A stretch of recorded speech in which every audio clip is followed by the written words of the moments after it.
57 खर दूषणवाद। खर दूषणवाद।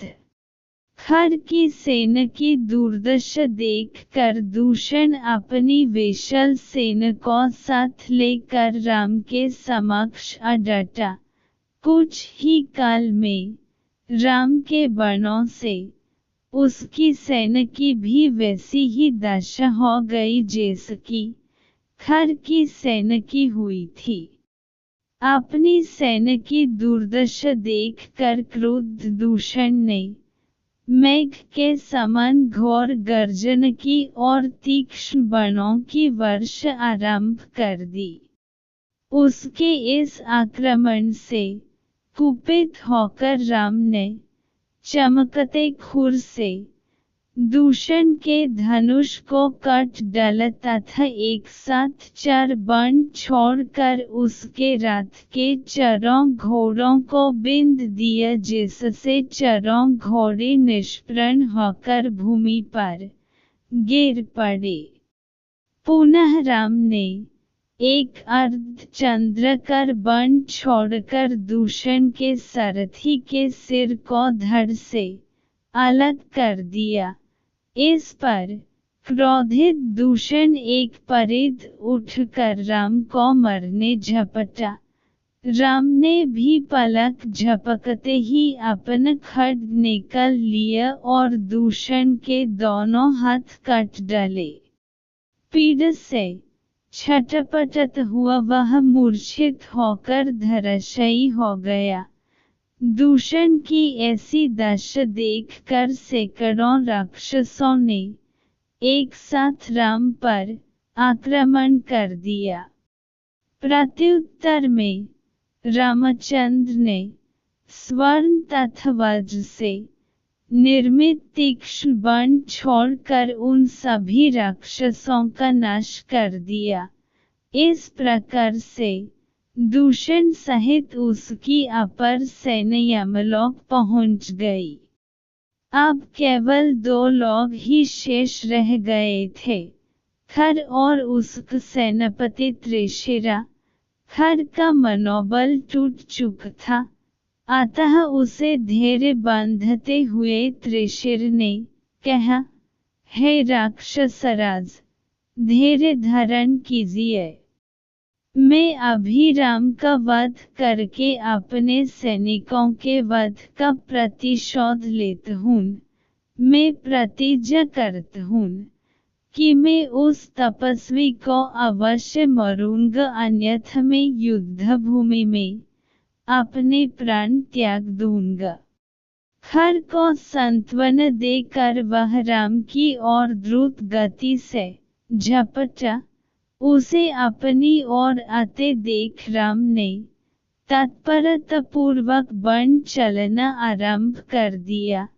राम के बाणों से त्रिशिर के सारथी, घोड़े तथा ध्वजा कट गए।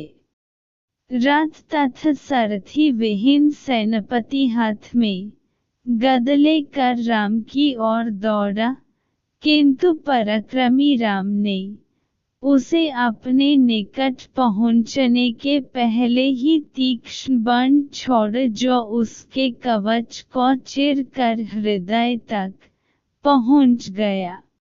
हृदय में बाण लगते ही त्रिशिरा हताप्राण होकर भूमि पर गिर गया। उस स्थान की सारी भूमि रक्त-रंजित हो गई। सेनापति के वध हुआ देखकर क्रुद्ध खर राम पर अंधाधुंध बाणों की वर्षा करने लगा। उसके बाण वायुमंडल में सभी दिशाओं में फैल गए। इस पर राम ने अग्निबाणों की बौछार करना आरंभ कर दिया। और भी क्रुद्ध होकर खर ने एक बाण से रामचंद्र के धनुष को काट दिया। खर के इस अद्भुत पराक्रम को देखकर यक्ष, गंधर्व आदि भी आश्चर्यचकित रह गए, किंतु अदम्य योद्धा राम तनिक भी विचलित नहीं हुए। उन्होंने अगस्त्य ऋषि के द्वारा दिया हुआ धनुष उठकर क्षणमात्र में खर के घोड़ों को मार गिराया। रथहीन हो जाने पर अत्यंत क्रोधित होकर पराक्रमी खर हाथ में गदले राम को मरने के लिए दौड़ा। उसे अपनी ओर आते देख राघव बोले, हे राक्षसराज, यदि संपूर्ण ब्रह्मांड का स्वामी भी निर्दोषों तथा सज्जनों को दुख देता है, तो उसे अंत में अपने पापों का फल भोगना ही पड़ता है।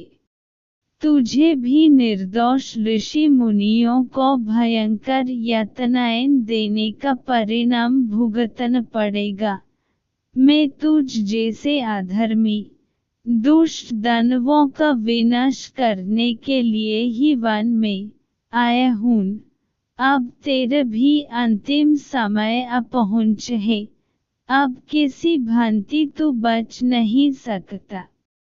राम के वचनों को सुनकर खर ने कहा, हे अयोध्या के राजकुमार, तुमने स्वयं के मुख से स्वयं की प्रशंसा करके अपनी तुच्छता का ही परिचय दिया है।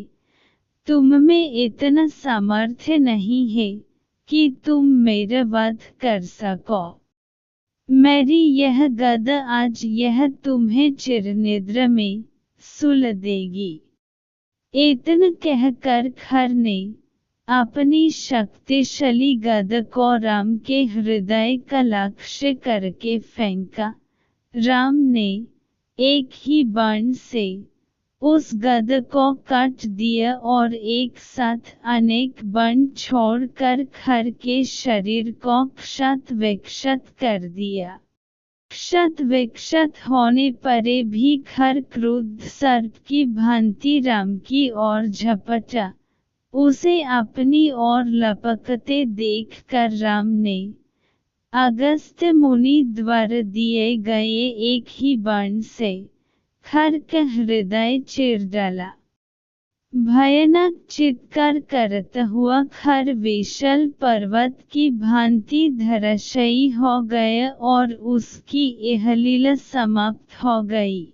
राम के विजय पर ऋषि मुनि तपस्वी आदि उनकी जय जयकार करते हुए उन पर पुष्प वर्ष करने लगे। उन्होंने राम की भूरी भूरी प्रशंसा करते हुए कहा, हे राघव, आपके इस महान उपकार को दंडक वन के निवासी तपस्वी कभी न भूल सकेंगे। इन राक्षसों ने अपने विप्लव से हमारा जीवन, हमारी तपस्या, हमारी शांति सब कुछ नष्टप्राय कर दिए थे। आज से हम लोग आपकी कृपा से निर्भय और निश्चिंत हो गए हैं। परमपिता परमात्मा आपका कल्याण करें। आशीर्वाद देकर वे अपने अपने निवास स्थानों को लौट गए। लक्ष्मण भी सीता को गिरिकंदर से लेकर लौट आए। अपने महापराक्रमी पति की शौर्य गाथा सुनकर सीता का हृदय गद गद हो गया।